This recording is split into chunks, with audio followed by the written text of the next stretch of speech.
अब टॉपिक है अनुसंधान प्रक्रिया। अनुसंधान प्रक्रिया यानी कि जो भी आप रिसर्च प्रोसेस करते हैं उसके कुछ स्टेप होते हैं और कई सारी जानकारी एकत्र करनी पड़ती है और उसको एक प्रॉपर वे में किया जाता है। फिर उसको प्रॉपर वे में शेयरिंग मेथड होता है, पब्लिकेशन भी एक प्रॉपर वे में होना चाहिए। तो इसके लिए इसको हम एक प्रक्रिया प्रोटोकॉल के रूप में समझते हैं। इसको हम लोग क्या बोलते हैं? अनुसंधान प्रक्रिया। तो इस तरीके से इसको प्रलेखित यानी लिखित किया जाएगा या प्रेजेंट किया जाएगा ताकि वो रेप्लिकेशन ऑफ द स्टडी हो सके। रेप्लिकेशन ऑफ द स्टडी का मतलब ये है कि जो टेस्ट और रिजल्ट आपने पाए हैं उसी मेथड से अगर मैं करता हूँ तो मुझे भी वो रिजल्ट आने चाहिए। इसका मतलब क्या होगा कि जो प्रोटोकॉल आप फॉलो किए वो प्रोटोकॉल आप मुझे शेयर करेंगे, तभी तो मैं सेम मेथड पे करूँगा और मुझे सेम रिजल्ट मिलेगा। इसके लिए क्या करना पड़ेगा? एक स्टैंडर्डाइज रिसर्च प्रोटोकॉल हमें डेवलप करना होगा। तो वो ऑलरेडी डेवलप है, हमें उसके बारे में पढ़ना है कि वो कैसे करते हैं, क्योंकि ये मल्टी स्टेज प्रोसेस होता है और एक दूसरे से जुड़ा रहता है, हमें उसको समझना है। अब आता है सबसे पहले अनुसंधान करना है। अगर आपको रिसर्च करना है तो सबसे पहले क्या होगा? Selection of the topic. एक टॉपिक आपको सिलेक्ट करना होगा। तो टॉपिक कैसा हो सकता है? जैसे कोई भी समस्या अगर होती है, इसके लिए एग्जाम्पल लेंगे तो जैसे जीवन शैली संबंधी कोई भी कार्य, या फिर कोई ओबेसिटी ले लिया या पीसीओडी ले लिया या थायराइड ले लिया, कोई भी एक समस्या हमने पहले समस्या आपको पहचानना पड़ेगा। प्रॉब्लम कहाँ है? कोई चीज़ में प्रॉब्लम होती वही अनुसंधान का विषय बन सकता है। जहाँ प्रॉब्लम नहीं है, समस्या नहीं है, अपीलिंग नहीं है, वो रिसर्च कैसे बनेगा? रिसर्च टॉपिक कोई मतलब नहीं। रिसर्च टॉपिक हमेशा ऐसा होना चाहिए जो समाज के लिए हितकारी हो, ठीक? उसमें नोवेल होना चाहिए, मतलब नया होना चाहिए। अब आता है आपका जैसे विषयों का जो सिलेक्शन होता है, सबसे इम्पोर्टेंट काम होता है और 2-2, 3-3 महीने, 4-4 महीने, 1-1 साल लग जाते हैं, टॉपिक सेलेक्ट नहीं हो पाता है। तो इसके लिए क्या होना चाहिए कि सबसे पहले जो रिसर्चर के अंदर कुछ क्वालिटी होनी चाहिए। जो टॉपिक मैं कोई टॉपिक सेलेक्ट करके आपको अगर दे देता हूँ, जैसे हम लोग MD फर्स्ट ईयर में थीसिस बनाते हैं, सिनॉप्सिस बनाते हैं, तो सिनॉप्सिस में जैसे मैंने 6-7 टॉपिक सेलेक्ट करके दिए जो हमारे HOD थे, तो उन्होंने उसमें से एक टॉपिक सेलेक्ट करके मुझे दिया। उसके पहले उन्होंने मेरी रुचि पूछी, तुम्हें कौन सा सिस्टम अच्छा लगता है, कौन सा तुम्हें सहज रहोगे ज़्यादा, वो ज़रूरी है। अगर वो ऐसा नहीं करते और अपने मन से कोई टॉपिक मुझे दे देते और मैं उस रिसर्च को पूरा नहीं कर पाता, क्योंकि मुझे उसमें रुचि नहीं रहती। तो सबसे पहले ऐसे विषय का चयन करना होता है जिसमें आपकी स्वयं की रुचि हो। यदि आप अपने विषय की परवाह करते हैं तो खोज प्रक्रिया अधिक प्रासंगिक होगी। कहने मतलब अगर आप सिंसियर हैं अपने सब्जेक्ट टॉपिक को लेकर। अब आपने बोला कि मुझे कार्डियोवैस्कुलर अच्छा लगता है और मैं आपको इंडोक्राइन की कोई डिसऑर्डर दे दूँ, इस पर आप रिसर्च बनाइए, थीसिस बनाइए इस पर, आप उतने अच्छे से नहीं कर पाएंगे। लेकिन अगर आपने कहा कि मुझे इंडोक्राइन अच्छा लगता है और इंडोक्राइन से ही कोई संबंधित आपको हम टॉपिक दे देते हैं, तो आप उस पर ज़्यादा मन लगा के काम कर पाएंगे, ठीक? विषय बहुत लंबा नहीं होना चाहिए, वो प्रबंधनीय होना चाहिए। तो विषय बहुत लंबा नहीं होना चाहिए। इसका एग्जांपल मैं अपने टॉपिक से बता दे रहा।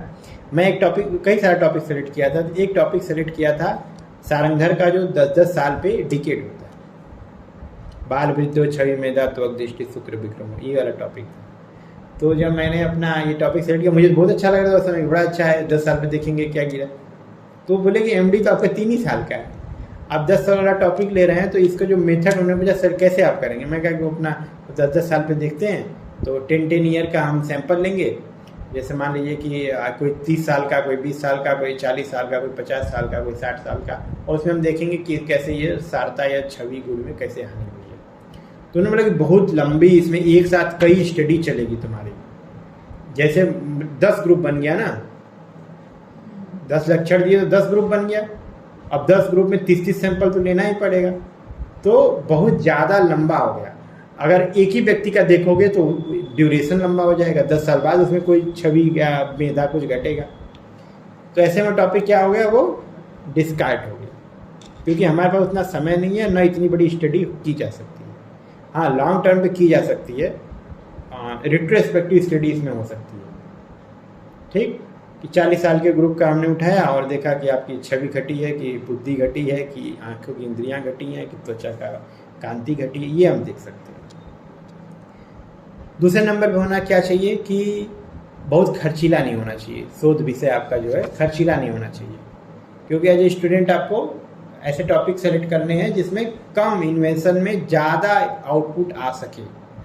तो आज जब छोटे लेवल पे, माइक्रो लेवल पे ऐसा कर रहे हैं, तो कल को बड़े लेवल पे आप रिसर्च में जाएंगे तो कम पैसे में बड़ी चीज़ करके दिखाएंगे। जैसे हमारे यहाँ जो इसरो करता है, कम पैसे में सारे सैटेलाइट पहुंचा देता है, चंद्रमा तक भी हम पहुंच गए, सब बहुत कम पैसों में पहुंच गए। क्यों? क्योंकि हमने छोटा छोटा करके माइक्रो लेवल पे हमें सैटेलाइट लॉन्च करने से कॉन्फिडेंस आया, धीरे धीरे हम चंद्रमा, अभी सूर्य तक पहुंचने की कोशिश कर रहे हैं। तो ये चीज़ है। और सबसे बड़ी बात है कि आप इन बारों में, इन प्रश्नों के बारे में सोचिए, क्यों, कौन, क्या, कहाँ, कब, ऐसे इस तरह से आप सोचिए कि मैं इस टॉपिक को क्यों ले रहा हूँ, इसमें कौन कौन मुझे हेल्प कर पाएगा। आपको हेल्पिंग हैंड की ज़रूरत पड़ेगी। तो जैसे हम लोग बायोस्टैटिस्टिशियन की ज़रूरत थी और लैब टेक्नीशियन की ज़रूरत थी, जैसे मेरे टॉपिक में। तो इस तरह से आपको अपने जो भी टॉपिक, किन की सहायता होगी, वो लोग अवेलेबल हैं या नहीं, ये भी देखना है। ठीक है। सूचना प्रदाता यानी आपको इन्फॉर्म कौन कर रहा है इसके बारे में, आप कहाँ से इन्फॉर्मेशन ले रहे हैं, नेट से ले रहे हैं या फिर अपना कोई आपके पास कोई बुक है, कुछ अपना इस तरह की चीज़ें, उससे आप ले रहे हैं।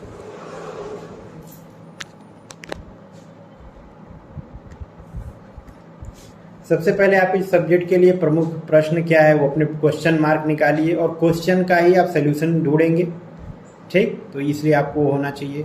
सबसे पहले आपका विषय कहाँ महत्वपूर्ण पड़ता है ये भी देखिए, लोकल स्तर पे है और नेशनल लेवल पे है, इंटरनेशनल लेवल के टॉपिक क्या आप कवर कर रहे हैं, उसी हिसाब से आपको बजट और खर्च, ये सारी चीज़ें फंडिंग के लिए अप्लाई करना होगा। और फिर देखिए कि अब इसके लिए आप जो भी एविडेंस आप बोलेंगे, कोई भी रिसर्च करना आप चाहते हैं, तो सबसे पहले आपको उसका फाउंडेशन देना होता है, यानी लिटरेचर से सपोर्ट होना चाहिए, साइंस से उसको सपोर्ट होना चाहिए। तो लिटरेचर रिव्यू आपके पास होना चाहिए, यानी कि शोधकर्ता को विषय के बारे में अच्छे से जानना है। यदि नहीं भी पता, उस सब्जेक्ट में उसकी रुचि है, तो उसमें उसको बुक, किताबें हो गई, पब्लिश आर्टिकल हो गए, जर्नल हो गए, उनको एकत्रित करके कंपाइल करके स्टडी करना, ताकि वो उसके बारे में एक्सपर्टीज बन के अपना कार्य कर सके। यह शोधकर्ता को शिक्षित करता है।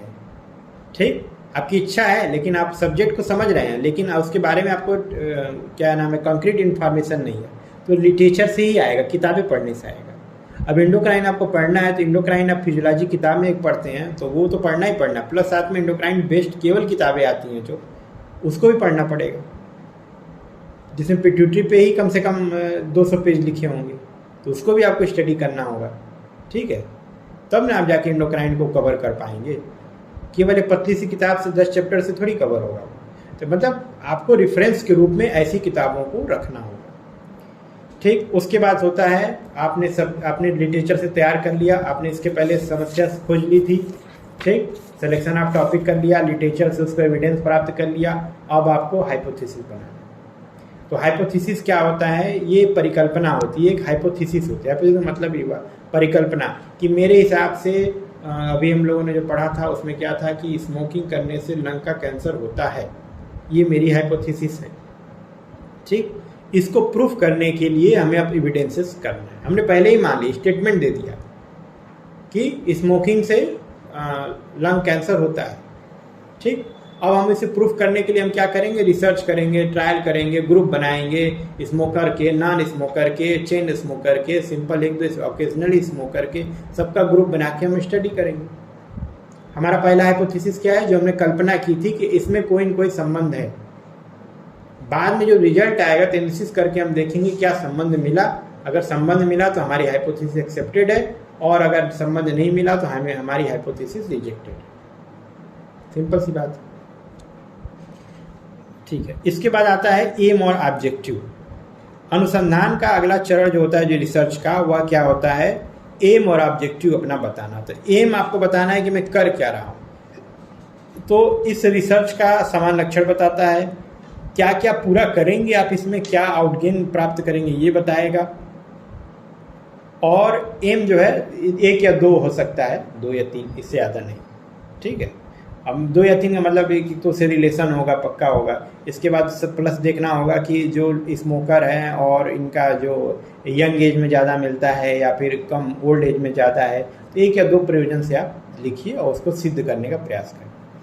ऑब्जेक्टिव में ये लिखना होता है कि हम इसको करेंगे कैसे। एक आपको ब्रीफ नॉलेज देना होता है कि मैं रेंडमाइज कंट्रोल ट्रायल करूँगा, सारे स्मोकर्स को पकड़ूंगा रैंडम, उसमें से कुछ लोग को निकालूंगा और उन पर ऑब्जर्वेशन स्टडी करूँगा। ठीक, रेट्रोस्पेक्टिव जाना है तो जाहिर सी बात है। फिर आता है material and method. Material method के लिए क्या करना है, जैसे मान लो किसी को अगर जीव पे अध्ययन करना है या एनिमल स्टडी है तो चूहा कौन सा होगा, पिग कौन सा होगा, इस तरह से आप उसको बताएंगे। उसका पूर्व प्रायोगिक देखभाल अध्ययन कहाँ किया गया, ये सब स्टडी करना है। और ह्यूमन के लिए सब्जेक्ट शब्द का प्रयोग किया जाता है, ये याद रखना। उसमें था ना एक मूवी थी मुन्ना भाई, उसमें बोलता है सब्जेक्ट, बोलता है नाम नहीं है क्या इनका। तो एक्चुअली रिसर्च में क्या होता है, अगर ह्यूमन इन्वॉल्व है तो उसको सब्जेक्ट के रूप में ही लिया जाता है। तो वैसा नहीं वो गलत कह रहा था, लेकिन वो इमोशनल मूवी थी तो बोला नहीं इनका नाम है आनंद है, आनंद भाई। ठीक है, फिर इसके बाद आंकड़े इकट्ठे हो जाएंगे, डाटा कलेक्ट कर लेंगे। उसके बाद क्या करेंगे, एक प्रोटोकॉल डेवलप करेंगे। प्रोटोकॉल डेवलप करने के बाद आपको क्या करना है कि इसको पूरा करना है ना। प्रायोगिक और नमूना एक्सपेरिमेंटल और सैम्पलिंग डिजाइन करनी है। पहले छोटे स्तर पे आपको सैंपल डिजाइन करके प्रेजेंट करना है। उसमें आपको अगर पॉजिटिवनेस आ रहा है, आपको लग रहा है कि हाँ 1 या 2 स्टडी करिए, 5 लोग का ग्रुप का स्टडी करिए, तब 50 पे जाएंगे ना। तो माइक्रो लेवल पे आप रिसर्च प्रोटोकॉल एक बना करके पहले प्रस्तुत करिए, उसी के आधार पे आपको फंडिंग मिलेगी। क्योंकि जो भी वॉलंटियर उसमें शामिल होंगे, उनकी देखभाल, उनका खाना पीना या फिर उनके प्रति जो भी स्टेशनरी खर्च है और उनकी ब्लड टेस्ट, जांच, इन्वेस्टिगेशन, ये कौन देगा? कोई ना कोई तो फंड करेगा। ठीक, जैसे ड्रग कंपनियां आपको मेडिसिन प्रोवाइड करा देंगी, कोई बीमारी को लेके कर रहे हो टेस्ट, तो पैथोलॉजी वाली कोई कंपनी है तो ब्लड टेस्ट आपको प्रोवाइड करा देगी कि हमारे लैब से आप रिपोर्ट करा लीजिए। उसके लिए आपको लेटर लिख करके अप्रूव कराना पड़ेगा। खुद को आपको खर्च देना होगा। आगे आप रिसर्चर हैं तो फ्री में तो होंगे नहीं, आपका एक परिवार होगा, तो उसके लिए भी फंडिंग चाहिए होगी। ये सारी चीज़ें एक मिनिमम में क्या हो सकता है उसको ध्यान दें। डेटा का विश्लेषण कैसे किया जाएगा, एक तो वही है क्या नाम है कि क्वालिटेटिव और क्वांटिटेटिव, ये 2 तरह से आप जो है डाटा का विश्लेषण करेंगे। शैली इस तरह से लिखी जानी चाहिए कि 3rd पर्सन के रूप में आप लिखिए। ये एक्टिव वॉइस का भी प्रयोग होता है। इन जनरली क्या होता है, वो पैसिव वॉइस में लिखा जाता है जो भी सेंटेंस होते हैं। तो ये तो लिटरेचर का है। फिर ऑब्जर्वेशन और रिजल्ट जो भी मिला आपको, तो वो अपने तक तो रखोगे नहीं, उसको आम जनमानस तक पहुंचाना है। आम जनमानस तक पहुंचाने से पहले आपको क्या करना है कि चार्ट है, आलेख है, जैसे मान लीजिए बाइनरी नंबर्स होते हैं, उसके थ्रू पिक्टोरियल डायग्राम होते हैं, उसके थ्रू बार बनते हैं, तो जिससे लोगों को इजीली समझ में आ जाए। ठीक है, जैसे कार की सेल दिखा रहे हो कि इतना कार हमने बेचा है, इतना इस साल घाटा हो गया है, तो या मुनाफा हो गया है, तो जब तुम बार के रूप में दिखाते हो, बार के रूप में या कैंडल के रूप में, तो तुमको तुरंत समझ में आता है कि हाँ अंतर है। तो जो स्टैटिस्टिकल डाटा होता है, जब वो पिक्टोरियल फॉर्म में आता है तो ज़्यादा अप्रोचेबल होता है, बजाय इसके कि आप जो है केवल न्यूमेरिकल वैल्यू में दिखे रहे। अगर आप वो एक क्या होता है पाई वाला जो बनाते थे, उसमें छोटा छोटा टुकड़ा करके दिखाते हैं, तो उससे ज़्यादा समझ में आता है। इसके बाद उसमें क्या होता है, स्टैटिस्टिकल टेस्ट होते हैं, कुछ स्टूडेंट टेस्ट होता है और बहुत सारा चीज़ होता है। उसे टेस्ट ऑफ सिग्निफिकेंस बोलते हैं। वो आपको अपने डाटा का देखना पड़ेगा, प्रोबेबिलिटी देखनी पड़ेगी, टेस्ट ऑफ सिग्निफिकेंस, अभी स्टैटिस्टिक में वो आपको बताएंगे।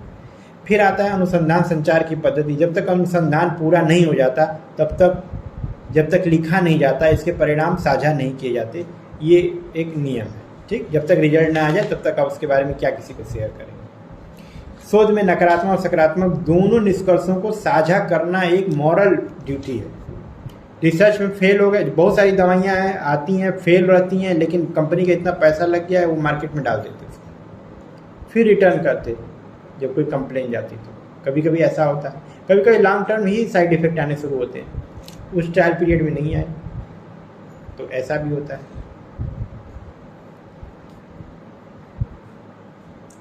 अब शोधकर्ता अपने रिजल्ट बताएगा कैसे। वो क्या करता है, पीयर रिव्यू जर्नल जो होते हैं उन पत्रिकाओं में छपवाता है।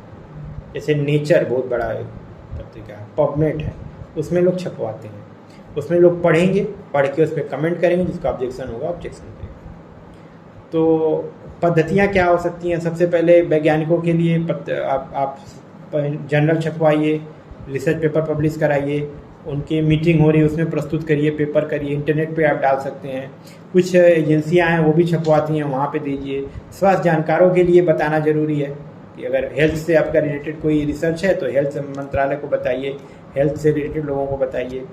नीति निर्माताओं को लिए भी बताइए, जैसे जो प्रोग्राम बना रहे हैं, जैसे राजनीतिक पर्सन है, पॉलिटिकल पर्सन है, वो तो प्रोग्राम बनाने वाले हैं ना। अब आप बता रहे हैं कि मलेरिया ज़्यादा फैल रहा है क्योंकि वहाँ पे कोई नाला है, उसकी वजह से गंदगी हो रही है, वहाँ पे मच्छर पैदा हो रहे हैं, तो ऐसे में आप क्या करेंगे? ऐसे में आप ये कर सकते हैं कि जो रिस्पॉन्सिबल पर्सन है, पॉलिटिकल लोग उनको बताएंगे, वो तो फिर नाले का कुछ व्यवस्था करेंगे ना। तो नीति निर्धारित करने वाले लोग हैं, उनको भी आपका जनरल फायदा पहुँचाएगा, उनके लिए आपको छपवाना है। रोगियों के लिए छपवाना है, जाहिर सी बात है, एक कम्युनिटी के लिए छपवाना है और एक जनता के लिए भी बताना है। तो अब देखो इसमें कम्युनिकेशन टू साइंटिस्ट में हम एक एक करके थोड़ा बहुत पढ़ लेते हैं। तो वैज्ञानिक पत्रिकाओं को पब्लिकेशन इन साइंटिफिक जर्नल, तो इसमें समीक्षा के लिए प्रस्तुत होता है। समीक्षा की जाने वाली पत्रिकाओं के लेखों की गुणवत्ता और रुचि के लिए स्वतंत्र रेफरी द्वारा, यानी कि एक थर्ड पर्सन के ग्रुप होता है एडिटोरियल्स का, एडिटर्स का, साइंटिस्ट का, वो लोग उसको जांचेंगे, पढ़ेंगे, उसको प्रिंट कराएंगे। इसके बाद आता है जो इम्पैक्ट फैक्टर, जिसका इम्पैक्ट फैक्टर ज़्यादा होता है वो पत्रिकाएं ज़्यादा वैल्यूएबल होती हैं, वो जनरल में जो छपेगा तो ज़्यादा अच्छा होगा। फिर आता है वैज्ञानिकों में प्रस्तुतिकरण, प्रेजेंटेशन, साइंटिफिक मीटिंग होती है तो वहाँ जाके प्रेजेंट करिए, जिसको अभी बता चुके हैं। ठीक है, अब पेपर जो भी प्रस्तुत किए जाते हैं उसके 3 पार्ट होते हैं। तो 3 पार्ट में आप देखिए, कम से कम पहला क्या होता है, आरंभ होता है, उसका शुरुआत, इंट्रोडक्शन जो होगा, तो वो एक वैज्ञानिक पत्र की शुरुआत के समान होता है। उसमें मुख्य प्रश्न, आवश्यकता, सामग्री, क्यों मैंने लिया, ये सब बताइए।